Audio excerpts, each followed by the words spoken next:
பஞ்சபூத ஸ்தலங்கள்ல அக்னி ஸ்தலமான நினைத்தாலே முக்தி தரும் திருவண்ணாமலையில் கரும்பு தொட்டில் எடுத்தல் அப்படின்னு ஒரு ஐதீகம் பின்பற்றப்படுது. அதை பற்றி எனக்கு தெரிஞ்சதை இந்த வீடியோவில் உங்களுக்காக சொல்கிறேன்.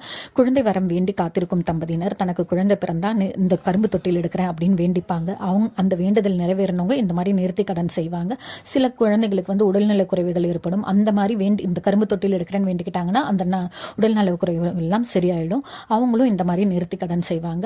இந்த தீப திருவிழா 10 நாளில் 7வது நாள்ல இருந்து தீபம் கடைசி நாள் மற்றும் பொங்கல் அன்னைக்கு இந்த நேர்த்தி கடன் செய்யறது ரொம்ப சிறப்பு. குழந்தை வரம் பெற்ற தம்பதியினர் இந்த தொட்டில் எடுத்து மாட வீதி வலம் வருவாங்க.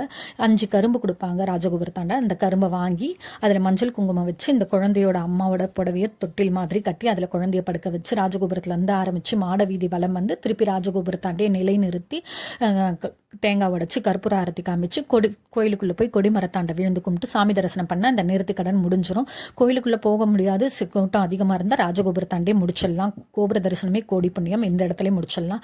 இதில் சில சிறப்பு அம்சங்கள் இருக்குது. இதை வேண்டிக்கிட்ட அந்த தம்பதியினர் மட்டும்தான் இந்த கரும்பு தொட்டில தூக்கணும்னு இல்லைங்க.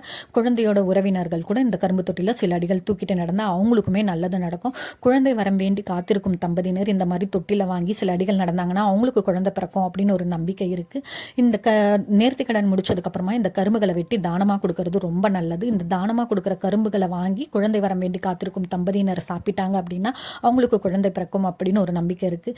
நாங்களும் இந்த மாதிரி வேண்டிக்கிட்டு குழந்தை பிறந்தனால தான் நாங்களும் மாட்டு பொங்கல் அன்னைக்கு இந்த நேர்த்தி கடன் செஞ்சோம்.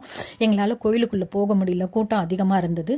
அதனால் நாங்கள் நகர்வலம் வரும்போது சாமி நகர்வலம் வந்துட்டு இருந்தது. அப்பாடி அண்ணாமலையார் நமக்கு காட்சி தந்துட்டாருன்னு ரொம்ப மனமுருக பிரார்த்தனை பண்ணிக்கிட்டு சந்தோஷமாக வந்துட்டோம். நிறைய வழிபாடு இருக்கும்போது இந்த கரும்பு தொட்டில் எடுக்கிறதுல மட்டும் அப்படி என்ன சிறப்புன்னு உங்களுக்கு ஒரு சந்தேகம் வரலாம். கரும்பை நம்ம மண்ணில் புதைச்சோன்னு வச்சுக்கோங்களேன், கரும்புக்கு ஒரு சிறப்பு தன்மை இருக்குங்க. கரும்போட ஒவ்வொரு கணுவுல இருந்தும் ஒரு புது கரும்பு முளைக்கும்னு சொல்லுவாங்க.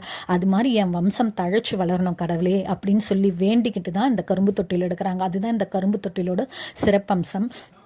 நான் இந்த வீடியோ எதுக்காக போட்டேன் அப்படின்னா, யாராவது ஒருத்தருக்காவது இந்த வீடியோ பயனுள்ளதாக இருக்குன்ற ஒரு காரணத்துக்காக மட்டுமே தான் இந்த பதிவு போட்டேன். இந்த வீடியோ பார்த்ததுக்கு மிக்க நன்றி.